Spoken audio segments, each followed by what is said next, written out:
आजकल संडे हो मंडे हो आप पिक्चर देखने जाते हैं, शंकर जी पिक्चर देखने नहीं गए। शंकर जी अपनी पत्नी को लेके कथा सुनाने कहाँ गए? अमरनाथ। अमरनाथ में वहां पर पार्वती को बिठाया और शंकर जी बैठ गए कथा सुनाने। पत्नी बन गई श्रोता, पति बन गए वक्ता, कथा चालू। कभी भी कथा हो सकती है, कहीं भी कथा हो सकती है। जहां आपको समय मिले, पति पत्नी हो, माँ बेटे हो, पिता पुत्र हो,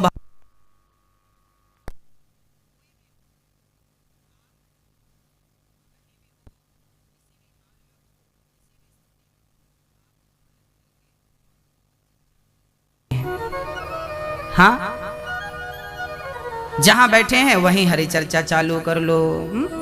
राम जी ऐसे, कृष्ण जी ऐसे, कृष्ण कथा चालू। शंकर जी बैठे, देवी हम तुम्हें कथा सुनाएंगे, पर आप सुन रही हो कि सो रही हो हमें पता कैसे चलेगा? तो आप जरा हुंका देती जाना। अब पार्वती जी हुंका देती गई, शंकर जी कथा सुनाते गए। कथा सुनते सुनते माता जी को बड़ी गहरी नींद आ गई। माता जी सो गई। पीछे न तोता बैठा था, छोटा सा था, नवजात, अंडे से बाहर निकला था। उसने कथा पूरी सुन ली। शंकर जी ने कथा पूरी की और जैसे ही कथा पूरी भई जयकारा लगाई गई, बोलिए वृंदावन बिहारी लाल। और जैसे ही जयकारा भई माता जी नींद से जाग गई। स्वामी जी फिर क्या हुआ? आगे की कथा। शंकर जी बोले कथा तो पूरी हो गई, आप कहाँ थी? पार्वती जी बोली हम सो गई थी। अरे राम राम, आप सो रही थी, हम कथा सुना रहे थे, आप सो गई? आप लोग भी देखते रहिए बाजू में कोई सो ना जाए, आपके धक्का देते रहिए बाजू वाले को। पार्वती जी सो गई। शंकर जी ने कहा तो हुंका तो बराबर मिला। पलट कर देखा तो नन्हा सा शुक बैठा था। शंकर जी को लगा इसी चोर ने हमारी कथा चुरा ली। अब शंकर जी बोले क्यों रे, तूने कथा सुनी? तोता बोला हाँ हमने सुन ली। अच्छा, चोरी से सुनता, पीछे बैठ के बोल नहीं सकता था? तोते ने कहा मैं बोलता कि पार्वती मैया सो गई हैं तो आप सुनाना बंद कर देते कथा, और आपने कथा सुनानी बंद की तो फिर चालू नहीं होती, वो कथा लुप्त हो जाती। इसलिए मैं चुपचाप सुनता रहा और कथा में इतना आनंद आया कि आपको डिस्टर्ब करना हमने उचित नहीं समझा। शंकर जी बोले तू अपराधी है, पीछे बैठ के सुनता। त्रिशूल निकाल कर तोते को मारने दौड़े। तोता छोटे से पंख लेकर फड़फड़ करता भागा। बद्री विशाल में व्यास जी की पत्नी, सरस्वती नदी के तट पर व्यास जी की पत्नी बैठी थी और प्रेम पूर्वक वो मासिक धर्म से निवृत्त होकर धूप का आनंद ले रही थी। उन्हें जमहाई आ गई। उसी समय उनका मुंह खुला और वो तोता माँ के मुंह के द्वार से माँ के गर्भ में प्रवेश कर गया। माँ गर्भवती हो गई। 12 वर्ष तक तोता अपनी माँ के गर्भ में रहा। 12 वर्ष तक।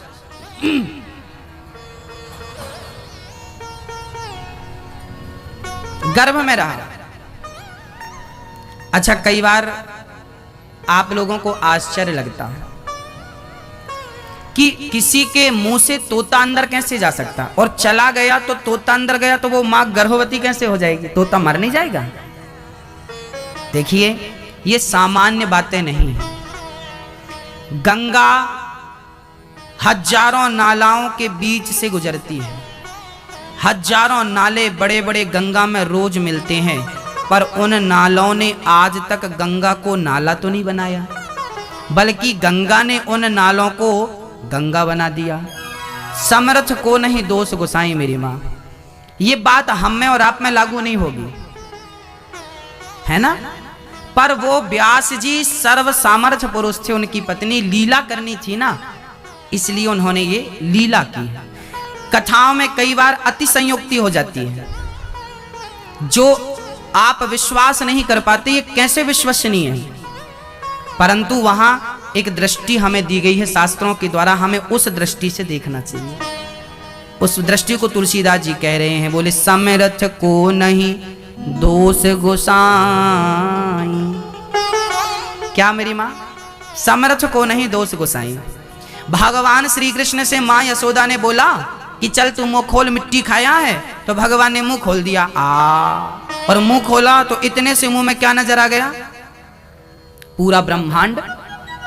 अब हमने तो मुंह खोला, आप देखो नजर आ रहा? नहीं, हमारे मुंह तो ब्रह्मांड नजर नहीं आ रहा, पर उस परमात्मा के मुंह पे तो आया था, क्योंकि हम तुच्छ प्राणी हैं, वो परमात्मा है ना?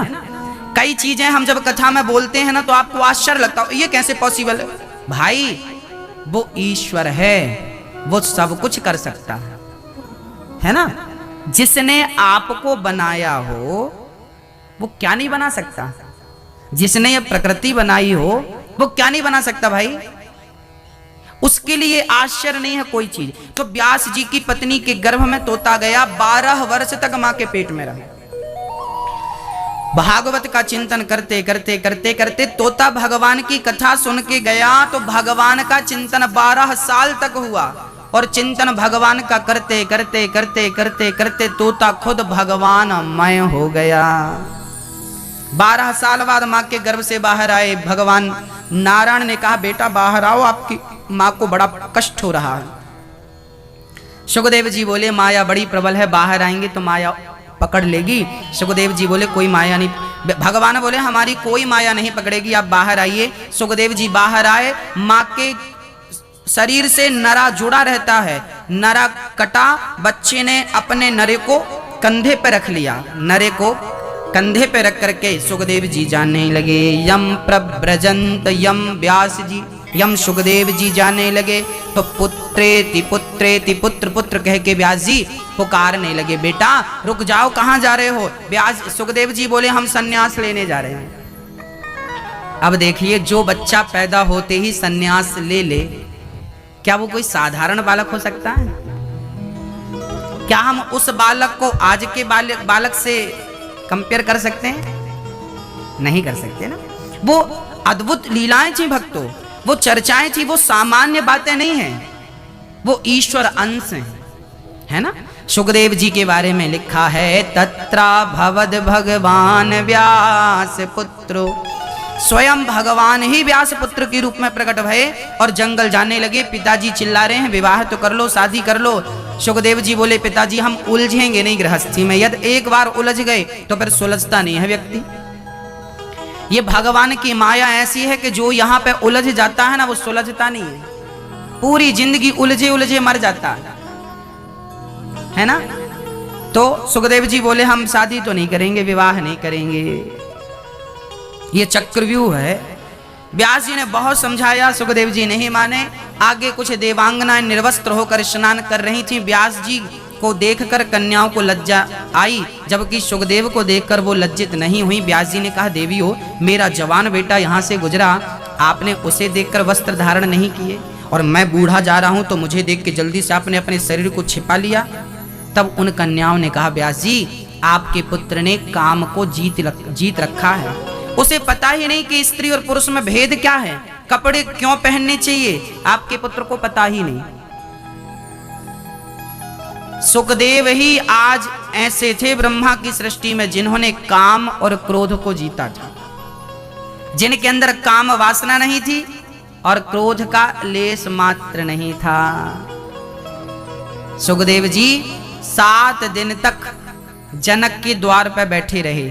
व्यास जी ने कहा, जाओ जनक से मिल के आओ, बात करके आओ। सुखदेव जी गए तो द्वारपाल ने रोक दिया, चलो राजा साहब काम पे बिजी हैं। सुखदेव जी बोले, कोई बात नहीं, बाहर बैठ गए। बोले, कब तक आएंगे? बोले, कल मिलेंगे। सुखदेव जी वही प्रसन्न मुद्रा में बैठे रहे। कल हुआ भाई राजा साहब से मिलना, बोले आज नहीं मिलेंगे, कल। ऐसे कल करते 7 दिन हो गए। सुखदेव जी के क्रोध की परीक्षा ली गई थी कि इन्हें क्रोध कब आता है। तो 7 दिन तक उनको देखा गया, उनको बड़ा कष्ट दिया गया, गाली दी गई। द्वारपालों, ए भाग यहाँ से, बैठा है। कितनी गालियां दी गई, पर सुखदेव का ध्यान भंग नहीं हुआ, बिल्कुल शांत। किसी की गाली का असर उन पर नहीं पड़ा, किसी के अनादर अपमान का असर उन पर नहीं पड़ा। इन्होंने क्रोध को जीत लिया, ये बात सिद्ध हो गई। बहुत सुंदर सुंदर स्त्रियों को भेजा गया था सुखदेव जी के पास, उनको स्पर्श करने के लिए। बहुत सुंदर अप्सराएं थीं, सुखदेव जी के पास गई थीं और सुखदेव जी के पास बैठी, पूरी रात गुजारा उनके संग। पर सुखदेव जी के अंदर काम वासना थी कि डोली नहीं। काम पर उन्होंने विजय प्राप्त किया, क्रोध पर विजय प्राप्त किया। तब व्यास जी को लगा कि अब मेरा बेटा भागवत पढ़ने का अधिकारी हो गया। देखिए, भागवत का अधिकारी कौन है? जिसने काम को, क्रोध को जीता हो, वो भागवत का अधिकारी है। अब व्यास जी को लगा कि मेरा बेटा भागवत पढ़ सकता है। तब जंगल से संतों के द्वारा श्लोक सुनाकर बुलाया था। उन्होंने कहा था कि वरहा पेडम नटवर वपु कर्णयो कर्णिकारम बिभ्रदवासः कनक कपिशम वैजयंतीम चमालाम। भगवान कितने सुंदर हैं।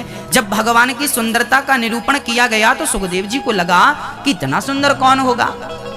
जब भगवान की कृपालुता का वर्णन किया गया कि अहो वकीयम स्तनकालकोटम,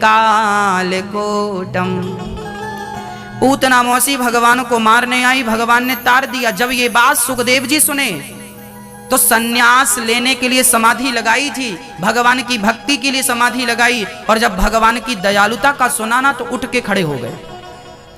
जिनने श्लोक सुनाया उनसे पूछा, भाई ये बड़ी सुंदर बात कह रहे हो, इतना दयालु कौन है? तब व्यास जी ने सुखदेव को भागवत सुनाई, पूरी भागवत पढ़ाई, कंठस्थ कराई। और वही सुखदेव जी जब राजा परीक्षित को श्राद्ध दिन में श्राप लगा। आप परीक्षित को जानते हैं कि नहीं? राजा परीक्षित को जानते हैं कि नहीं आप लोग? मैया जी, भैया जी, आप परीक्षित को जानते हैं कि नहीं? जानते हैं? कौन थे? नहीं जानते? ओहो, आप जानते हो मैया परीक्षित को? ओ, नहीं जानते? परीक्षित कौन थे? राजा परीक्षित का नाम सुना होगा कभी कभी आपने। ये परीक्षित कौन थे मैं आपको बता दूं। ये परीक्षित थे, सुभद्रा को जानते हैं? कौन थी सुभद्रा? भगवान श्री कृष्ण की बहन। क्या नाम था? सुभद्रा। सुभद्रा के पुत्र हुआ था। क्या नाम था? अभिमन्यु। अभिमन्यु की पत्नी का नाम था उत्तरा। अभिमन्यु की पत्नी उत्तरा, अभिमन्यु के पुत्र परीक्षित। अभिमन्यु के पुत्र उत्तरा के गर्भ में अश्वत्थामा ने ब्रह्मास्त्र से नष्ट करना चाहा था परीक्षित को, पर भगवान ने इन्हें गर्भ में मरने नहीं दिया था। ये वही परीक्षित हैं। इन्हें पता है आज इनके सिर पे क्या मुसीबत आई? राजा परीक्षित के द्वारा एक गलती हो गई थी। ये बहुत अच्छे राजा थे परीक्षित जी महाराज, प्रजा का बच्चों की तरह पालन करते थे, किसी को कोई तकलीफ ना हो पूरा ख्याल रखते थे। एक दिन इनकी बुद्धि भ्रष्ट हो गई क्योंकि ये कलयुग की चपेट में आ गए। राजा परीक्षित की खोपड़ी पर कलयुग बैठ गया था। कल मैं सुनाऊंगा इसको विस्तार से। उनके सिर पे कलयुग बैठ गया तो राजा परीक्षित की बुद्धि बिगड़ गई। याद रखना भक्तों, जब बुद्धि बिगड़ जाती है तो हम गलत निर्णय लेते हैं और हमारा वही गलत निर्णय हमारा सर्वनाश करता है। विनाश काले विपरीत बुद्धि। राजा परीक्षित ने कलयुग को रहने के 4 कमरे बनवाए थे। जहां जुआ हो वो कलयुग का स्थान, जहां शराब हो वो कलयुग का स्थान, जहां मांस हो वो कलयुग का स्थान, जहां चरित्रहीन लोग हो वो कलयुग का स्थान। 5वां दिया था गोल्ड, सोना। राजा परीक्षित ने जो मुकुट पहन रखी थी वो अपने श्री भीम जी की मुकुट थी। भीम जी ने जरासंध से जीती थी और वही मुकुट आज परीक्षित के सिर पे थी। चूंकि वो दूसरे की थी उस पर कलयुग बैठ गया और क्या हुआ? राजा परीक्षित ने संत का अपमान कर दिया। समीक जी से कहा हमें पानी दो, प्यास लगी है, पर समीक जी ध्यान में मग्न थे, उन्होंने पानी दिया नहीं क्योंकि वो सुने नहीं ना, तो उनके गले पे मरा हुआ सांप डाल दिया। संत का अपमान हो गया। उनके पुत्र का नाम था श्रृंगी। किनके? उन संत के जिनके गले पे सांप डाला था। समीक के पुत्र का नाम क्या था? क्या नाम था? श्रृंगी ऋषि। उन्होंने श्राप दे दिया था परीक्षित को, आज से 7वें दिन तक्षक तुम्हें डसेगा। और तक्षक के डसने से, तक्षक नाम का एक नाग होता है, जैसे किंग कोबरा बोलते हैं ना, ऐसे तक्षक की प्रजाति होती थी। बहुत जहरीला नाग था वो, जिसे डस लेता था वो तुरंत भस्म हो जाता, आग लग जाती थी। इतना भयंकर जहरीला नाग था वो। नाग तुम्हें डसेगा ऐसा श्राप दे दिया परीक्षित को। अब जब परीक्षित को श्राप दिया तो परीक्षित तुरंत घर परिवार सौंप करके अपने पुत्रों को और घर से निकलकर कहाँ चले गए? गंगा के तट पर। और गंगा के तट पर बड़े बड़े संत आए, पर कोई परीक्षित के मोक्ष का साधन ना बता पाए। तब वहां पर आए थे श्री सुखदेव जी, और यही सुखदेव जी ने इन्हीं राजा परीक्षित को क्या सुनाई थी मेरी माँ? बोलो क्या सुनाया था? भागवत। कितने दिन की सुनाई थी? 7 दिन की। 7 दिन की कथा सबसे पहले सुखदेव जी ने सुनाई थी राजा परीक्षित को। तो भागवत के पहले वक्ता हैं सुखदेव जी, और पहले श्रोता हैं परीक्षित जी। ये परीक्षित जी, ये सुखदेव जी। उत्तम कोटि के वक्ता सुखदेव जी और उत्तम कोटि के श्रोता राजा परीक्षित। इन्हीं से साप्ताहिक भागवत प्रारंभ हुई 7 दिन की। जबकि पहले भागवत थी तो पहले 2 दिन की थी, या 2 घंटे की थी, या महीनों तक चले, उसके कोई अवधि निश्चित नहीं थी। सत्संग टाइप का होता था, लंबा भी चल सकता है, 2 घंटे में भी पूरी हो सकती है। पर अब से नियम बन गया कि आपको 7 दिन का समय निकालकर परीक्षित बनकर भागवत श्रवण करना पड़ेगा। ये वही परीक्षित हैं, वही ऐसे सुखदेव जी जिन्होंने 7 दिन की कथा सुनाकर परीक्षित जैसों का उद्धार कर दिया। ऐसे सुखदेव भगवान को प्रणाम करते हैं। श्री कृष्णाय वयम नुमः। आइए अब चलते हैं नैमिषारण्य। अच्छा, भगवान भी बड़े अद्भुत हैं। हाँ, क्या है? इंद्र ने कहा हमें बैठने की फुर्सत तो नहीं है, आप हमें जो कथा परीक्षित को सुना रहे हैं वो कथा हमें दे दीजिए, और बदले में परीक्षित को अमृत पिला दीजिए स्वर्ग का। ये कथा वो कथा है कि इस कथा को देवता भी स्वर्ग से चलकर मृत्यु लोक में सुनने के लिए आते हैं। ये वो अमृतमयी कथा है मेरी मां। आज सुखदेव जी ने परीक्षित इंद्र से कहा, इंद्र यदि आप प्रेमी बनकर आते तो मैं निश्चित ही कथा सुनाता, पर आप सौदागर बनकर आए हैं और ये कथा प्रेमियों की है, ये कथा सौदागरों की नहीं है। क्या बताएं हम आपको? सुखदेव जी कहते हैं, राजन आप प्रेमी बनकर आते मैं ये कथा आपको जरूर सुनाता, पर आप सौदागर बन के आए हैं और ये कथा सौदागरों की बिल्कुल नहीं है।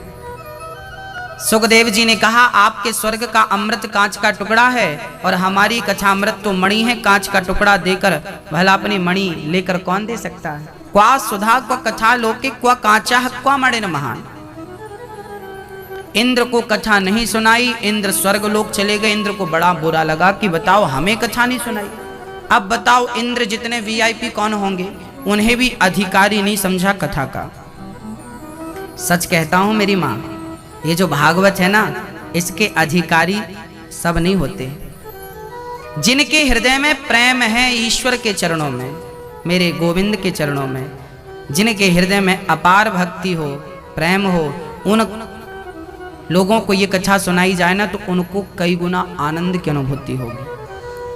अच्छे अधिकारी वही हैं जो कथा में बैठ के भी बातें करते हों, कथा में बैठ के भी जिन्हें यहाँ वहाँ मन जिनका भटक रहा हो, वो लोग सच्ची बोल रहा हूँ, वो इस कथा के योग्य अधिकारी नहीं है। इस कथा के वो श्रोता नहीं है। ये कथा उन लोगों के योग्य नहीं है, या वो इस कथा के योग्य नहीं है। ये रसिकों की चर्चा है। वो कहते हैं ना, खग जाने खग ही की भाषा, प्रेमी ही प्रेमियों की भाषा जानता है, ज्ञानी ज्ञानियों की भाषा जानता है ना? आप यदि प्रेमी होंगे तो भागवत की भाषा जान पाएंगे, और यदि प्रेमी नहीं है तो भागवत आपकी खोपड़ी में चढ़ने वाली नहीं।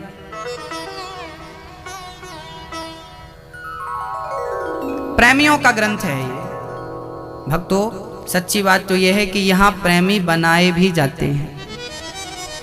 यदि आप प्रेमी नहीं हैं, कोई बात नहीं, आप नित्य बैठिए। यदि कथा में बैठेंगे तो कथा का यह भी प्रभाव देखने को मिलता है कि जिनके अंदर भक्ति नहीं थी, प्रेम नहीं थी, वो भक्ति और प्रेम की गंगा में डूब गए। इस कथा ने उन्हें डुबा दिया, बना लिया अपने योग।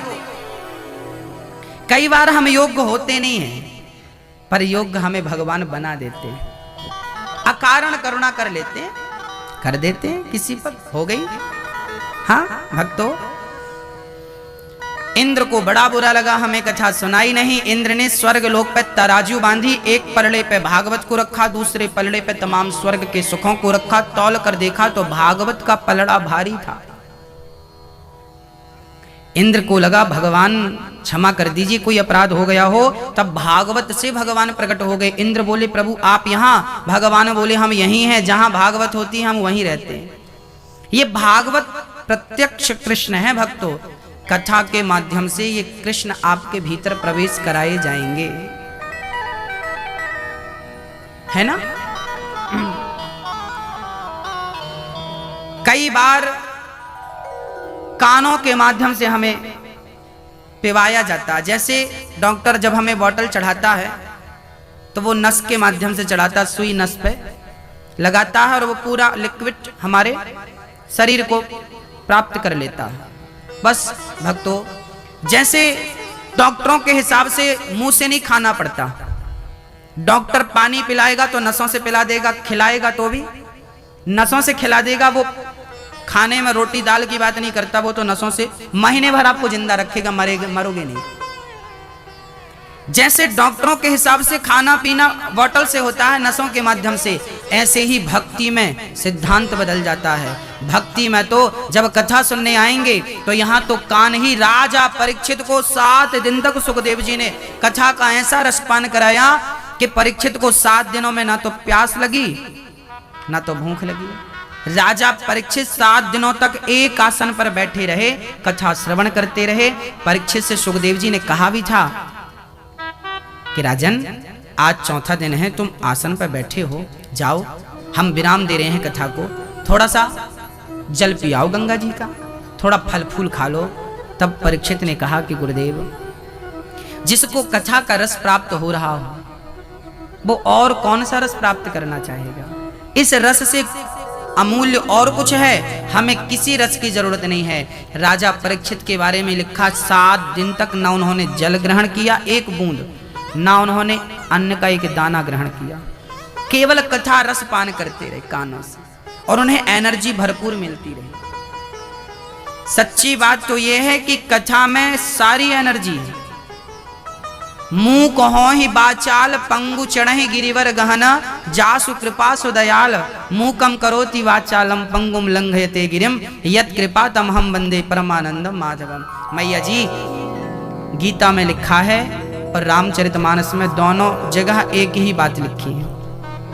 क्या लिखा है? भगवान की कृपा हो तो मूकम करोति वाचालम, गूंगा भी बोलता है।